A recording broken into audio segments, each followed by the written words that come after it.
Барлықтарыңызға қайырлы күн. Менің есімім Еркегүл. Мен бүгін сіздерге мемлекеттен берілетін қайтарымсыз гранттар және оның түрлері туралы айтқым келеді. Егер сіз белгілі бір кәсіп бастағыңыз келсе, бірақ ақша қаражаттарының жеткіліксіз болса, мемлекет сізді қолдау мақсатында бірнеше гранттар бөле алады. Қазір әрқайсысына сіздерге жеке тоқталып, қысқаша ақпарат беріп өтемін.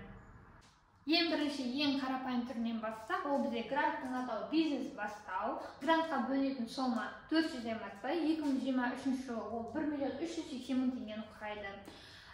Бұл грантқа қатысу үшін сізде бизнес план кез келген бағытта болуы мүмкін, тек қана алып сату емес. Мысалы, полиграфия, нан өнімдерін сату, автокөлік жөндейтін пункттерді ашу, сол сияқты қызмет түрлерімен айналыса аласыздар. Кімдер қатыса алады? Бұл жерде арнайы категориялар қатыса алады, яғни жеңілдігі бар, яғни мүгедектер, көп балалар, барлық список қазір сіздерге экрандан шығады. Өздеріңізге скрин жасап алуларыңызға әбден болады.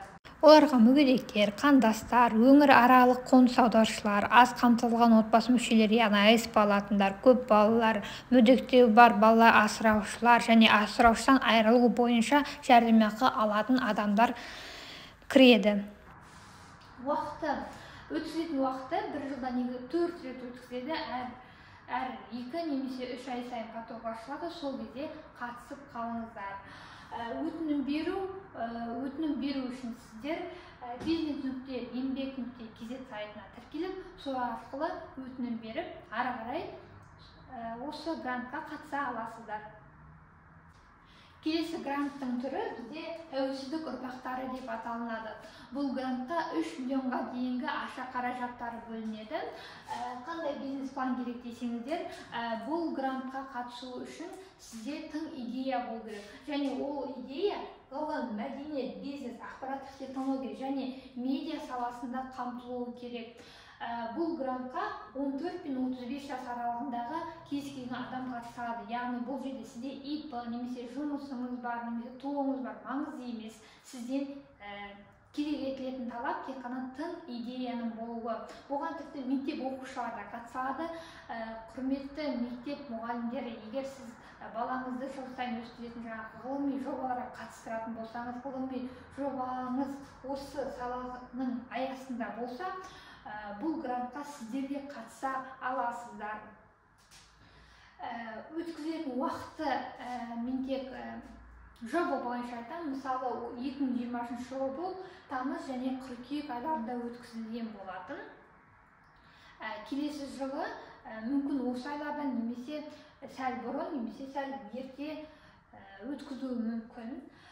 Өтінім беру қағаз түрінде, яғни жергілікті атқарушы органдарға барып, осы идеяңызды қағаз бетіне түсіріп, оларға қағаз түрінде апарып бересіздер.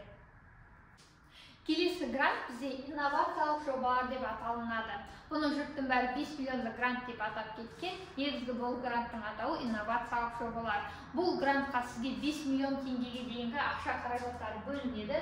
Қандай бизнес план қажет десеңіздер, ол тұрғылықты жерде жоқ кәсіп ашу қажет. Яғни тұрғылықты жер сіздің пропискаңыз қай жерде, сол жер жоқ, сізге кәсіп ашу қажет.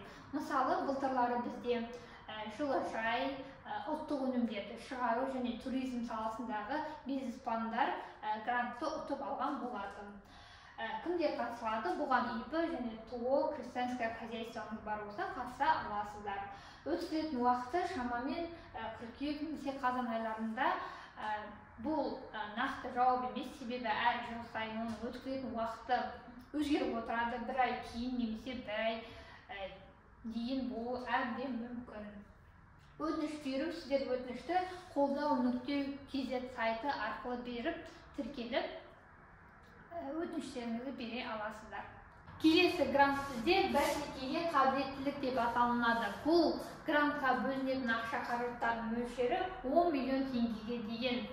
Яғни, неғұрлым ақша қаражаттары көп бөлінетін болса, соғұрлым бизнес планға, яғни идеяға қойылатын шарттарда жоғарылай береді. Қандай бизнес план қажет? Бұл жерде сіздің идеяңыз, яғни бизнес планыңыз ұлттық жобаға сай келуі қажет.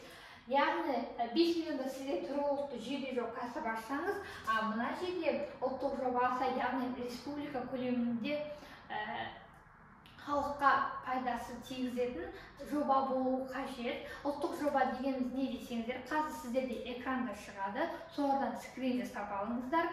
Және де сіздің жасайтын идеяңыз соған сәйкес келетін болса, міндетті түрде қатысыңыздар.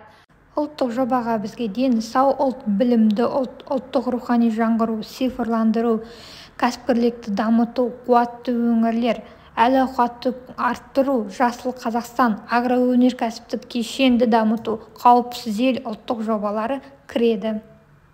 Кімдер қатыса алады? Ол жаңа ИП, ТО, крестьянское хозяйствосы бар адамдар қатыса алады. Өтетін уақыты шамамен тамыз айында, бұл жерде де нақты жауап жоқ, кейін немесе дейін болуы әбден мүмкін.